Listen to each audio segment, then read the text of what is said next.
Sosok narapidana kepergok asik jalan-jalan bersama keluarganya di restoran viral di media sosial. Agus Hartono rupanya penghuni lapas Kedung Pane, Semarang, Jawa Tengah. Ia disebut keluar dari lapas tanpa izin dan akhirnya ditangkap kejaksaan.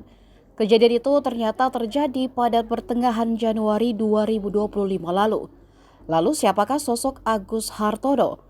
Nama Agus Hartono sudah lama dikaitkan dengan berbagai skandal keuangan. Pada tahun 2017, ia terlibat dalam kasus kredit macet di PT Bank Pembangunan Daerah Jawa Barat dan Banten, cabang Semarang.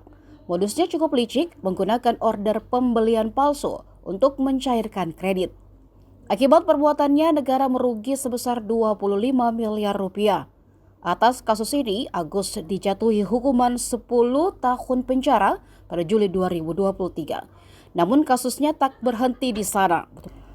Agus juga tersandung dalam kasus serupa di Bank Mandiri yang menyebabkan kerugian negara hingga 93 miliar rupiah.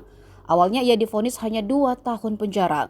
Namun setelah jaksa mengajukan banding, hukumannya diperberat menjadi 8 tahun. Tak hanya bermain di ranah perbankan, Agus juga dikenal sebagai mafia tanah di Salatiga, Jawa Tengah. Pada tahun 2016, ia bersama dua rekannya Doni Iskandar Sugiyo Utomo dan Nur Ruwaida mengubah nama sertifikat milik warga untuk dijaminkan ke bank. Praktik licik ini semakin mengukuhkan namanya dalam daftar para pelaku kejahatan keuangan.